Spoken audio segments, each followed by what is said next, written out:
Hey guys, as per usual, in impromptu live, I have my lovely friend Rachel here today, and I thought I'd just grab her and utilize her hands for the new long coffin Vogues, long square Vogues, not long coffin, sorry. So I will show you how we're gonna adhere one so you guys can see, and I'll just show you a little bit of a close-up of the different the tips themselves. So you'll find that with the long squares, these tips are considerably sturdier and thicker than the shorter ones, and they need that thickness and that strength due to the length. So, but you'll find because of that sturdiness and that thickness, if I turn them over, if you have a look at the thickness of the tip all the way through to the apex, that strength and stability is needed to make sure that these nails last. But due to that strength and durability, you might find that if the apex is in the right spot, you might not need to necessarily do a float coat over the top of these. So that's a big plus. Obviously, if that apex is not in the right spot for that client's nail bed, you would still have to make that adjustment based on the client sitting in front of you. As you would with all of the shapes, but these are really good, sturdy, don't have to worry about it too much if the apex is in the right spot. Okay, so that's what the tip looks like. So what I've done so far is we obviously prepped these nails. We applied 2 coats of sticky bond, a base coat of elastic, so you can see on this nail here, and we did a full cure of 60 seconds on that in our PN Speciality Deal Cure. And then I've adhered the other tips to the fingers already, so you can see a full hand once we're done.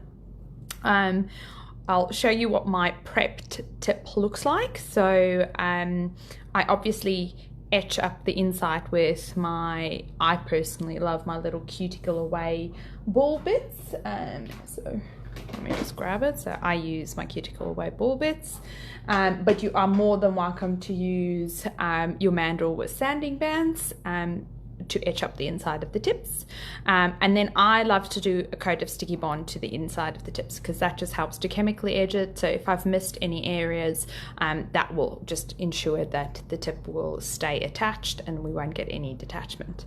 Now, because these tips are a little bit thicker, I find that they can be a little bit chunky around the cuticle area sometimes. So I'll show you this one here, sorry, where I haven't pre-filed it.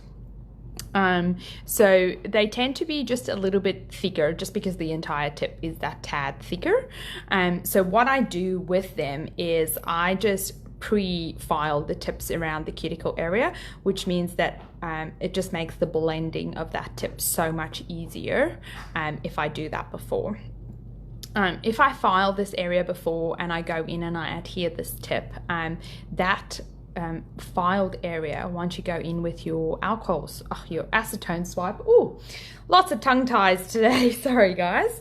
Once you go in with your acetone swipe, you will find that the acetone will blend this area a lot faster than the other areas, which will help to make the blending much easier when it comes to getting that cuticle nice and flush. So etch the inside, pop some sticky bond on, pre-etch or pre-blend the outside so that that's ready to go for my application and makes it a little bit easier when it comes to actually blending that tip into the area. Now, I personally always get my client to help me with my application process.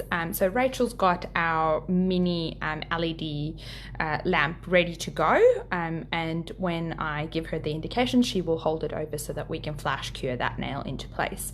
You're more than welcome to, if you are able to do this, obviously apply this with one hand and then use your lamp to flash cure that tip into place. you could also do it like this and gradually move your thumb. I personally don't love doing it that way. I find that I'm applying a little bit too much pressure, so I find that I have spillage of my elastic onto the client's skin or outside of the tip area. And I also find that if I don't pay great attention whilst doing that, that the tips don't necessarily go on straight. So I personally just always get my client to help me. So I make sure that I'm placing the tip with the gap that I want at the back, applying it correctly, aligning it, and not flattening that tip too much and pushing the elastic out of the area. So, and that's the reason why I prefer to just get my client to help me with it. You can do whatever works best for you. I'm just explaining to you why Rachel will be holding the lamp over whilst I'm adhering my tips. So I'm going to go in and just do a little thin coat of elastic over the area where we've etched it, and then I'm just going to do a little dollop of love in the cuticle area, so that will help to fill my apex of my tip. I'm going to go in at a 45-degree angle, maintaining a small gap away from the cuticle. I don't want to push that tip up against that cuticle because we could have product overexposure, and it just makes it harder to blend them. Plus, you get quite a big ridge when that nail starts growing out. So we do maintain that small gap between the cuticle and the tip. I'm rocking that tip down onto the nail, pushing that air bubble forward. And once I'm happy with that, I get Rachel to just flash cure it for me. Now you could be using what we're using here today, which is our mini LED lamp. The great thing with this lamp is it's rechargeable, so you're not relying on AAA batteries, but obviously you also have the option to do the torch to do exactly the same thing. So here they are, all beautifully adhered. So these are the Planet Vogue long squares. Oh, sorry, thank you. Adhered to Rachel's beautiful, lovely hands. Yeah, so I just wanted to give you a quick sneak of what they look like on, and just a few tips and tricks on application. So, oh, and quickly. So now I'm going to shoot myself in the foot for doing this, but look at this baby. This is our upgraded PN Portable e-file. So I'm sure you all know the PN Portable number 2, which is this one here. Some of you might have the one with the updated logo on like this. We love this e-file. It's an amazing e-file, but there were a few things that you guys have told us that you're not 100% happy with. One being the button control with the e-file, so the up down, which, you know, there is the option of holding the button down and then it goes up in 5 intervals.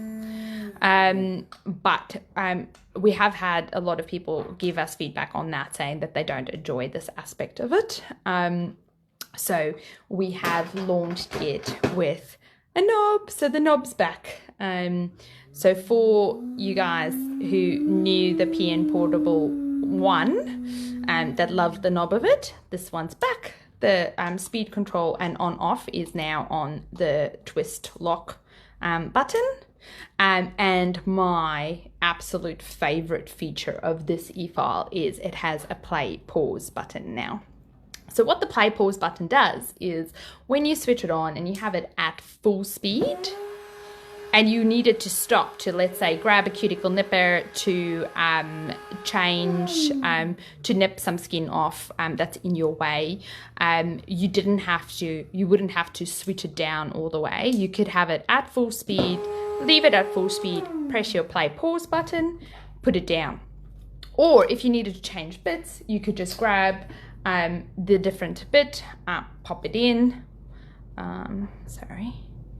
and then just press your play button and it's back up to that same speed already. So that's a brilliant feature. We also opted to change the clasp back to a metal clasp. It just makes it a little bit sturdier on your desk. It's also a lot sturdier when you're using it portable. So the actual handpiece, the actual unit itself is exactly the same. It's just a cosmetic change in the sense of the speed control button, the play pause button, and then obviously a metal clip at the back. So just a quick sneak peek for you guys. These, as far as I know, Daniela's putting them live on the website right now. We literally just got them 10 minutes ago. So you get to see everything first as it comes through.